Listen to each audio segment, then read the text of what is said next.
मैं दावे से एक बात आपके समक्ष कह सकता हूं कि ये तुम्हारे जीवन का सबसे अद्भुत पल होने वाला है आज तक का।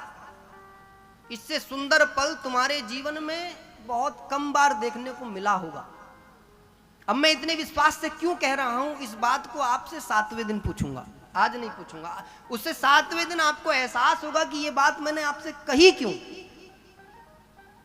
क्योंकि जो जितने भी लोग आज आए हैं उनसे यह बात मैं स्पष्ट रूप से कह सकता हूं कि ये भागवत जो है, इस कसडौल की नगरी में जो भागवत यह हो रही है, ये साधारण नहीं है। इसका ध्येय भी साधारण नहीं है, ना इसको लेकर के आने वाला साधारण है और ना बोलने वाला साधारण है। दोनों ही असाधारण है। मानो जिस प्रकार से गंगा को लाने के लिए भागीरथ ने तपस्या की थी,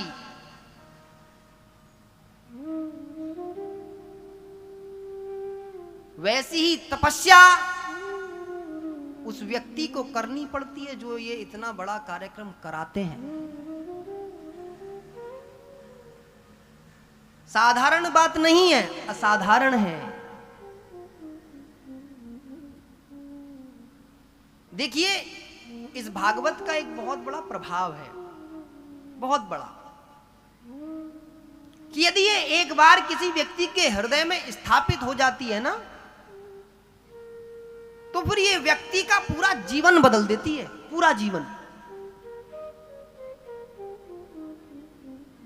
जो भी व्यक्ति आज तक जिसने भी कथा के माध्यम से अपने जीवन को अध्यात्म के रास्ते पर व्यक्ति लेकर के आया है ना, वह बड़ा बलवान हो गया, वह बड़ा शक्तिशाली हो गया।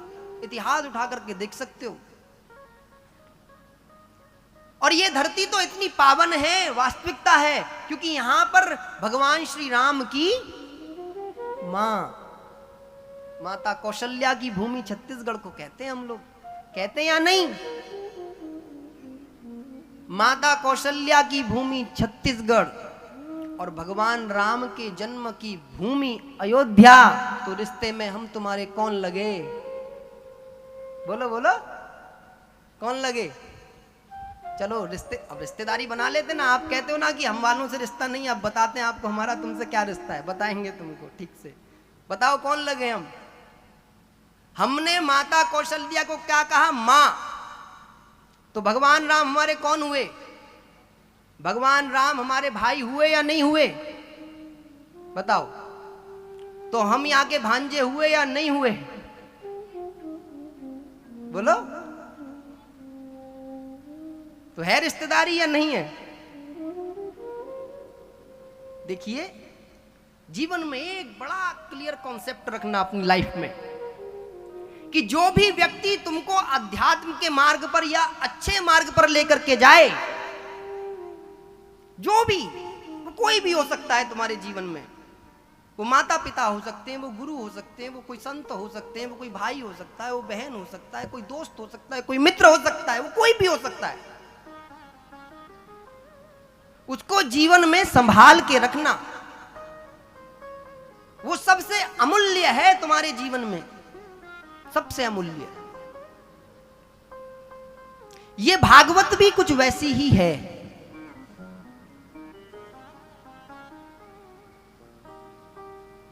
ये जीवन को सतमार्ग पर लेकर के आती है, अच्छे मार्ग पर लेकर के आती है। कई बार जब व्यक्ति की मृत्यु नजदीक होती है ना, तो जब यमराज पास में आ जाते हैं, तो आने के बाद में व्यक्ति मांगता है कि मुझे चंद समय मेरे को दे दो, केवल कितना समय? चंद समय, चंद पल मेरे को प्रदान कर दो केवल भैया। लेकिन वो चंद पल हमको प्राप्त नहीं होते चाहने के बाद भी।